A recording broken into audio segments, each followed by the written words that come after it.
Heboh. Ray Utami ungkap pernah bertemu Jessica Kumala Wongso saat di Lembaga Pemasyarakatan Pondok Bambu, Jakarta Timur beberapa tahun silam. Ya, melihat langsung tersangka kasus penghilangan nyawa rekannya mendiang Wayan Mirna Salihin di tahun 2016 lalu. Ray Utami pun menuturkan, ketika melihat Jessica Kumala Wongso sebagai pribadi yang biasa saja, bahkan jauh dari kesan menyeramkan. Seperti kasus penghilangan nyawa yang diduga dilakukannya dengan racun kopi sianida. Benarkah pula dari perbincangan tersebut, Ray Utami pun yakin bahwa Jessica Kumala Wongso bukanlah dalang di balik hilangnya nyawa mendiang Wayan Mirna Salihin. Ya, seperti diketahui sebelumnya, permasalahan yang kembali mencuat buntut dari film dokumenter bertajuk Ice Cold Murder Kofi and Jessica Wongso ini memang menarik beberapa kuasa hukum kenaman tanah air untuk turun gunung mengawal kasus yang sampai saat ini pun belum juga menemukan titik terangnya.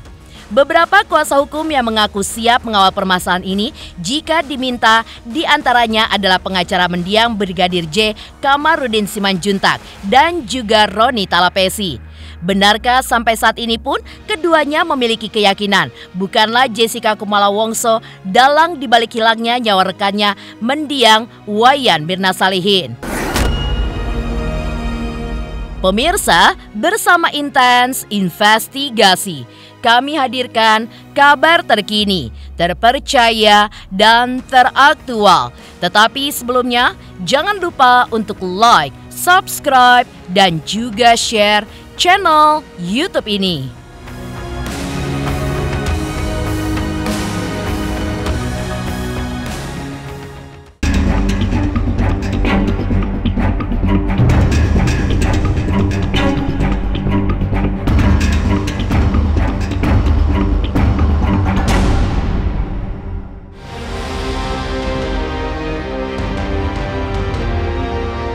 Pemirsa, bukan sebuah rahasia lagi jika kasus penghilangan nyawa mendiang Wayan Mirna Salihin yang dilakukan oleh rekannya Jessica Kumala Wongso memang menjadi menghebohkan hampir seluruh masyarakat di tanah air.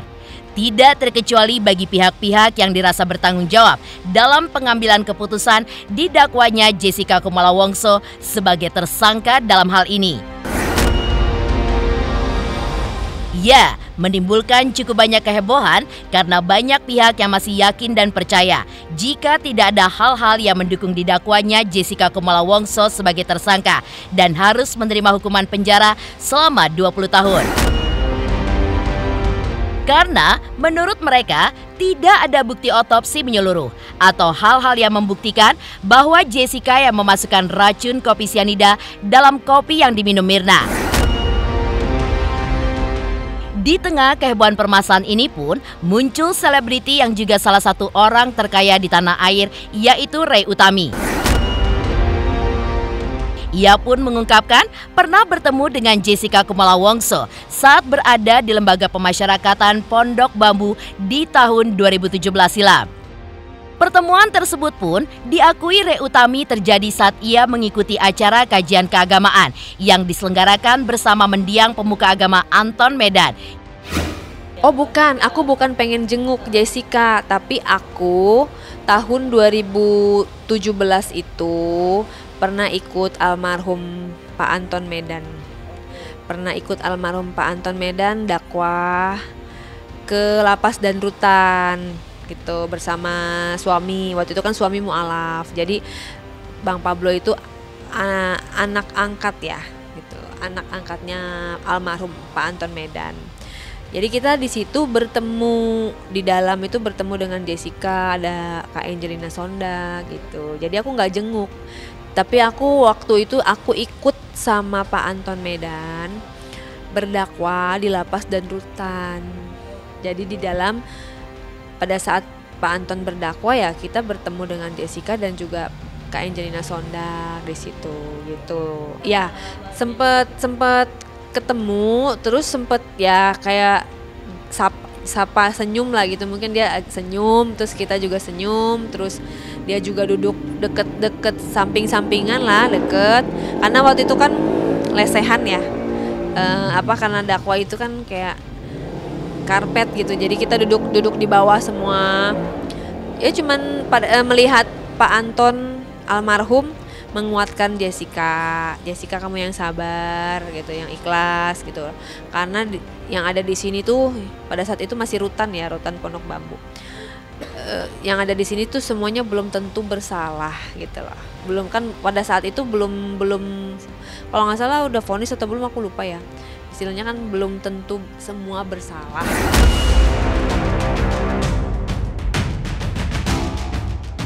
Ya, berkesempatan langsung dengan sosok yang saat itu selalu menghiasi seluruh pemberitaan di seluruh media. Ada sebuah hal yang menjadi tanda tanya besar di hati Rey Utami. Adalah apakah alasan dibalik mendiang pemuka agama Anton Medan sampai repot-repot memberikan semangat kepada Jessica Kumala Wongso. Aku ya pengen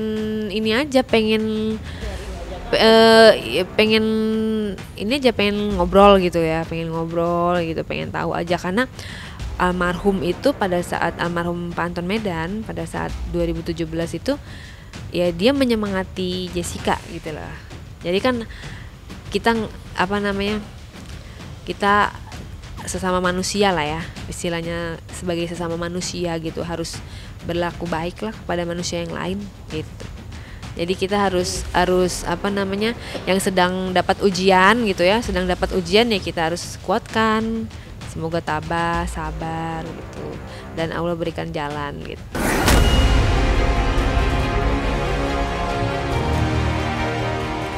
Sementara itu, istri Pablo Benua ini pun mengaku dibuat penasaran dengan sosok yang baru pertama kali ditemuinya tersebut.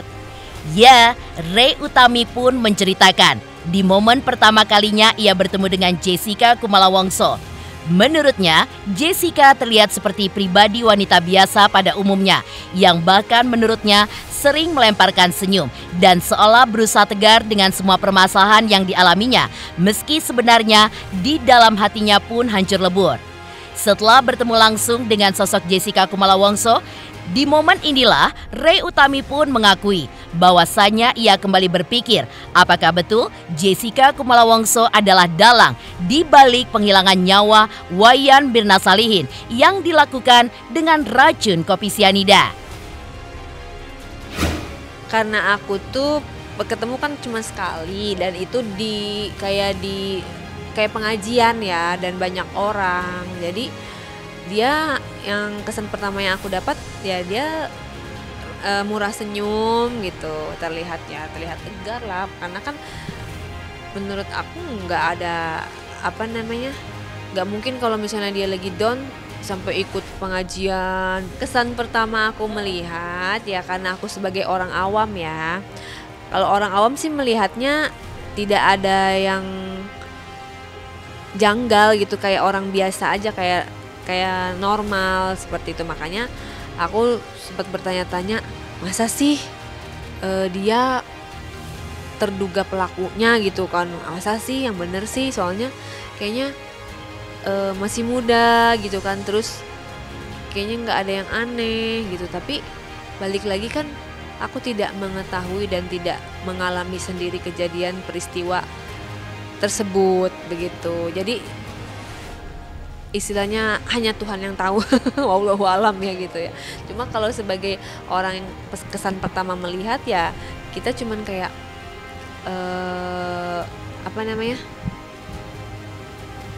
kayaknya orangnya baik ya gitu.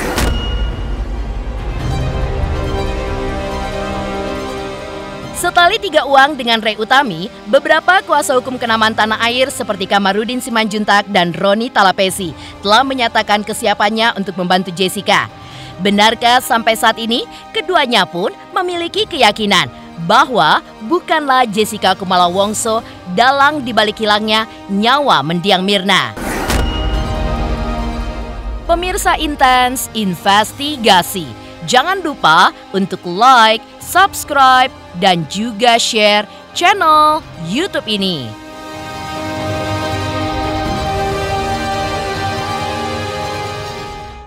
Halo, saya Coki Sitohang. Saksikan terus Intens Investigasi sehari 3 kali, Senin sampai Sabtu di YouTube channelnya. Like, subscribe, and share. Don't forget.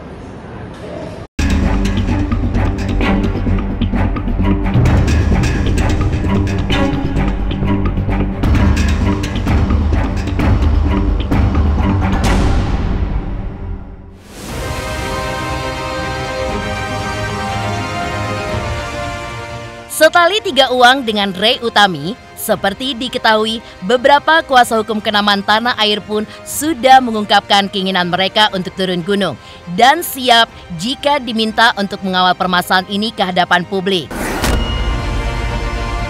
Ya, salah satu yang cukup serius menanggapi permasalahan ini adalah mantan pengacara mendiang Brigadir Nofriansyah Yosua Huta Barat yang tewas dalam permasalahan yang melibatkan mantan Kadif Propam Ferdi Sambo yang telah diputus oleh Mahkamah Agung dengan hukuman penjara seumur hidup akibat permasalahan ini.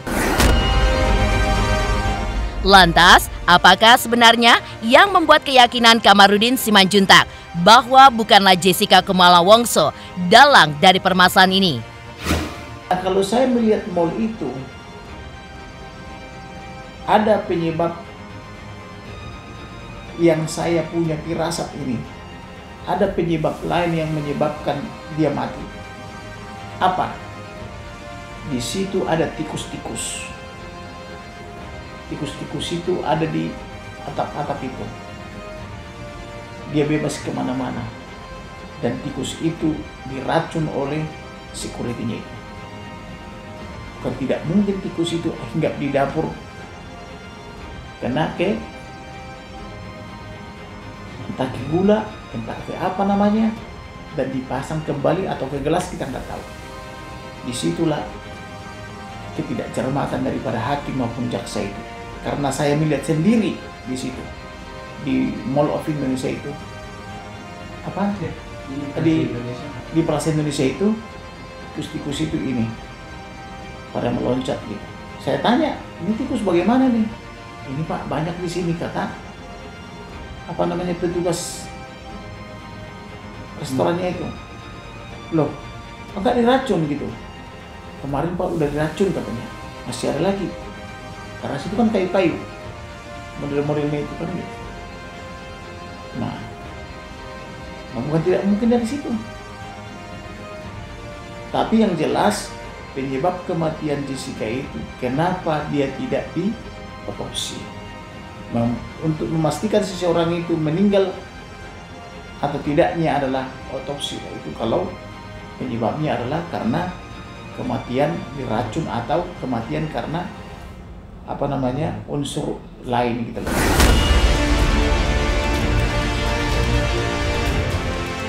Serupa seperti apa yang dilakukan oleh Kamarudin Simanjuntak, Roni Talapesi, orang yang pernah menjadi kuasa hukum Baradae di kasus Ferdi Sambo pun sempat angkat bicara.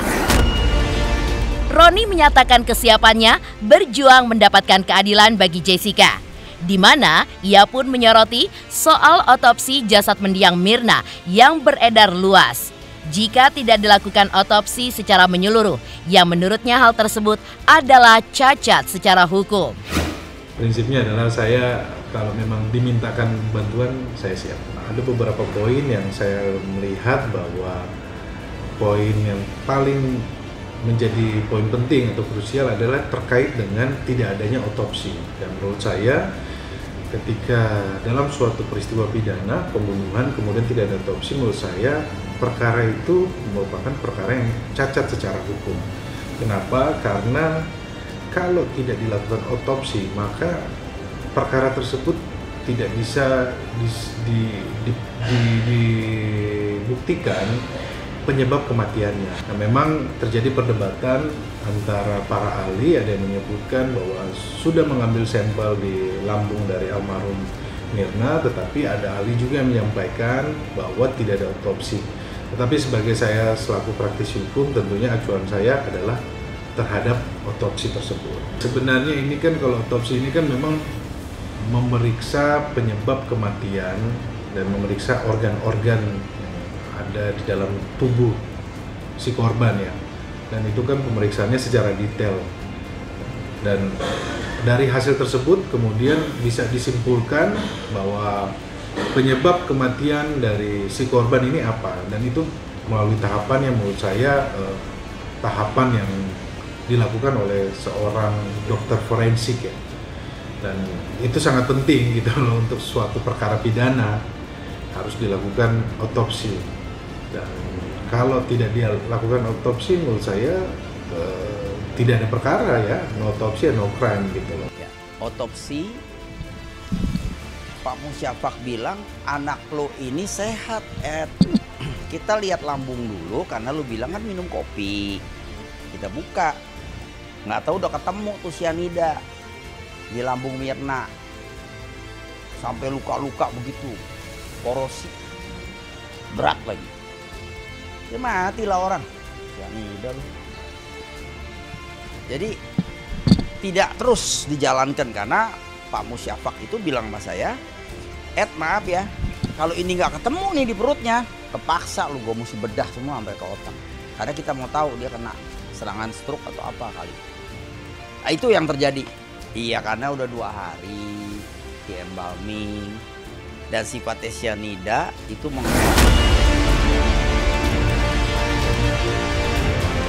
Lantas, benarkah dengan semua dukungan yang datang membuat Otto Hasibuan selaku kuasa hukum Jessica Kumala Wongso begitu yakin kalau Jessica bukan dalang di balik penghilangan nyawa rekannya Wayan Mirna Salihin? Pemirsa Intens Investigasi, jangan lupa untuk like, subscribe, dan juga share channel YouTube ini. Halo pemirsa Intens, apa kabar? Gue Jeffrey Nicole. Jangan lupa saksikan Intens Investigasi 3 kali sehari. Dan jangan lupa buat like, comment, dan subscribe.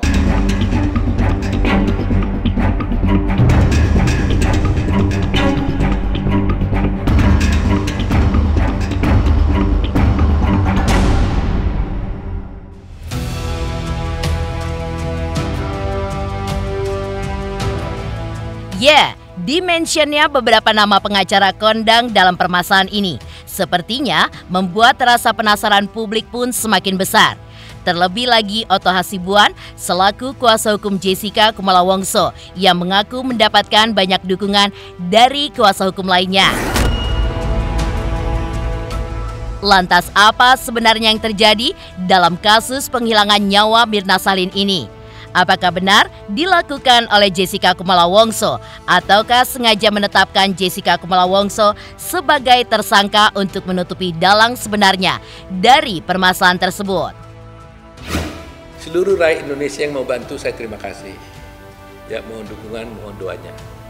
Ya, kalau nanti ada yang mau pengen bergabung, ya kita welcome. Karena ini bukan perkara saya lagi kan, ini udah perkara rakyat Indonesia nih. Jadi siapapun yang mau ikut bergabung, welcome. Sangat terima kasih kita. Saya dengar kemarin itu dari Surabaya ada 1.000 orang katanya sudah menawarkan saya mau bukan hanya mendukung, mau jadi kuasa hukum. 1.000 ya? 1.000 orang baru Surabaya. Terus ada lagi kemarin juga dari Jakarta Barat. Itu kalau nggak salah juga 800 orang. Jadi kalau ini kumpul semua orang itu hampir bisa udah 60.000. Saya bilang gimana nanti di LP kalau semua, karena apa? Kalau dia punya kuasa, surat kuasa, dia bisa datang mengunjungi Jessica. Wah, ini rame nih. Nah, ini jadi sekarang ini mereka bilang enggak bang, kami minta jadi kuasa hukumnya katanya. Wah, saya bilang saya terima kasih. Saya ini bukan kasus pribadi saya. Kalau banyak sekali orang, mari datang. Dan karena itu berarti semua pihak sudah harus menyadari, mengakui bahwa kasus ini harus ditutup seharusnya. Persoalannya sekarang adalah karena sudah terlanjur jadi hukum, bagaimana caranya membukanya? Nah, caranya membukanya ini harus menggunakan hukum progresif tentunya. Sama dengan kasus Senkon dan Karta. Dalam kasus Senkon dan Karta, Senkon juga sudah dihukum sekian tahun, ya kan? Sudah inkrah juga. Tapi akhirnya diketahui ternyata bukan dia pembunuhnya. Dan ya bisa saja tentunya Mahkamah Agung walaupun keputusan hakim itu harus dianggap tepat walaupun salah. apapun putusan hakim harus jaga benar. Ya, kita bilang salah pun tetap harus jaga benar. Itu harus saya gentleman mengakuinya. Saya hormat kepada putusan hakim. Ya. Nah, tetapi kan kalau sudah putus ingkrah kan nggak ada salahnya kita eksaminasi, ya kan? Jadi saya meminta bahwa katanya, ya, sudah saya mendengar juga ada beberapa universitas negeri akan ingin mengeksaminasi kasus ini. Dan lebih baik memang kalau boleh yang mengeksaminasi itu juga internal Mahkamah Agung, ya, sebagai bahan pengetahuan, ya kan?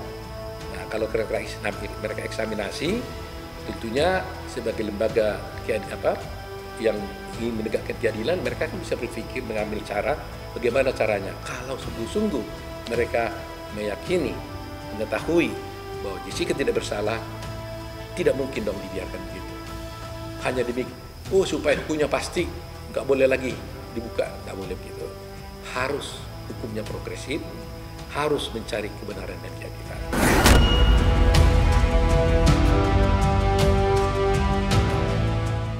Demikian pemirsa, kabar terkini, terpercaya, dan teraktual yang kami hadirkan hari ini. Saksikan terus Intens Investigasi setiap hari Senin sampai dengan Sabtu. Tayang 3 kali sehari, yaitu pada pukul 11 siang, 3 sore, dan 7 malam. Hanya di YouTube channel. Dan pastikan jangan lupa untuk like, subscribe, dan juga share channel Intens Investigasi.